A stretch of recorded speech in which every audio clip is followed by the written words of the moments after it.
مقيمين مدراء عامين ووزراء لديهم خروقات وسرقات للمال العام، شنو صار وياهم؟ هذا الوزير وهذا المدير العام عنده خروقات في هذه العقود، وهذه العقود غير صحيحة.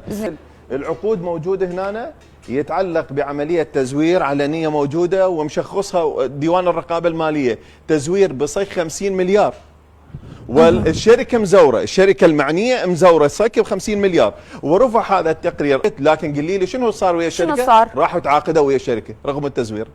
يعني شنو؟ وارحب بضيفي لهذه الساعة النائب السابق أمير المعموري. أهلا وسهلا بك أستاذ أمير.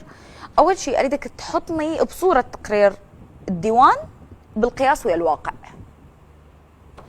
الكل يعلم أن ديوان الرقابة المالية ديوان مهم ويؤدي حقيقة مهام كبيرة جدا حتى مع غياب مجلس النواب، وهو يكاد يقدم ملاحظات كثيرة للحكومة الجهة التنفيذية وللجهة التشريعية بالمناسبة، وليست فقط للجهة التشريعية.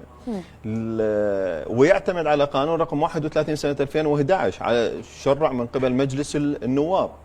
وخلال هذه السنوات اللي مضت يعني توقعوا مثلا التقرير صحيح الآن اللي بين ايديكم هو يقرأ حوالي 700 ورقة، 700 صفحة، لكن بالنتيجة هم مقدمين 7000 تقرير. 7000 تقرير، إذا نفتح كل تقرير منهن لا يكاد تقرير يخلو عن ملاحظات وعن خروقات مالية. يعني ديوان الرقابة المالية منطينا تقرير واقعي صحيح يتحدث عن الواقع، يتحدث عن الخروقات الإدارية وعدم الشفافية وقلة نزاهة بعض المسؤولين، أم يغض النظر عن لا هذا؟ ما نجد هذه الملاحظات في التقرير. الخلاصة هي شيء مختصر ل 7000 تقرير. زين. كل من أي تقرير تحتاجونه يعني تلقونه أمام رقم هو مطي، لكن أنا هم عندي ملاحظة. أنا معتمد على تقارير ديوان الرقابة المالية سابقا، مقيمين مدراء عامين ووزراء لديهم خروقات وسرقات للمال العام، شنو صار وياهم؟ شلون مقيميهم؟ تقييم إيجابي لو سلبي؟ والله مو تقييم إيجابي، هم متكلمين الحقيقة، قايلين يابا هذا الوزير وهذا المدير العام عنده خروقات في هذه العقود، وهذه العقود غير صحيحة. زين. إضافة إلى ذلك أكو عملية تزوير موجودة في يعني ديوان الرقابة المالية شخص قال هاي عملية تزوير. أنا عندي أحد العقود موجودة هنا يتعلق بعملية تزوير علنية موجودة ومشخصها ديوان الرقابة المالية، تزوير بصيغ 50 مليار، والشركة مزورة، الشركة المعنية مزورة صك ب 50 مليار، ورفع هذا التقرير، أعطى تقرير من عنده للمجلس النواب.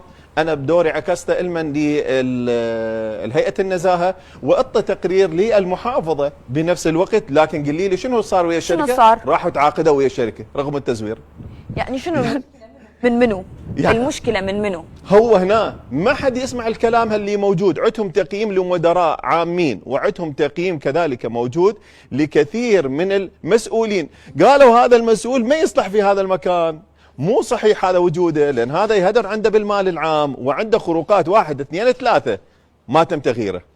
يعني إذا المشكلة بالإجراءات. والله أنا مو يعني أريد أكون في كلامي منصف. ديوان الرقابة المالية عنده أحد التقارير الموجودة قايل هذا مسؤول الصندوق في أحد المصارف، ما أعتقد هو مصرف الرافدين، مسؤول على الصندوق طبعا خزينة الدولة العراقية اللي هو كل الأموال موجودة به. من هو المسؤول؟ قال لهم يابا أنتم مخلين هنا في هذا الباب الموجودة على باب الصندوق الخزينة الدولة بهاي القاصة واحد خريج ابتدائية، لا هو حسابات ولا دار اقتصاد. لا والله.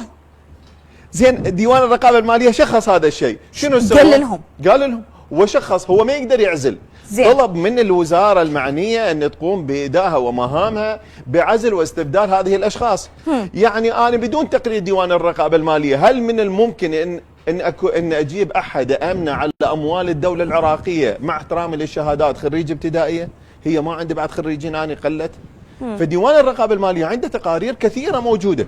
اتكلم ديوان الرقابة المالية عن عقارات وأملاك الدولة وإيراداتها، واتكلم كذلك عن المنافذ الحدودية وما يجري فيها من عملية تلاعب وهدر بالمال العام. اتكلم ديوان الرقابة المالية على الكهرباء وما يجري في عقود الكهرباء من تلاعب وهدر بالمال العام يقود بالمليارات.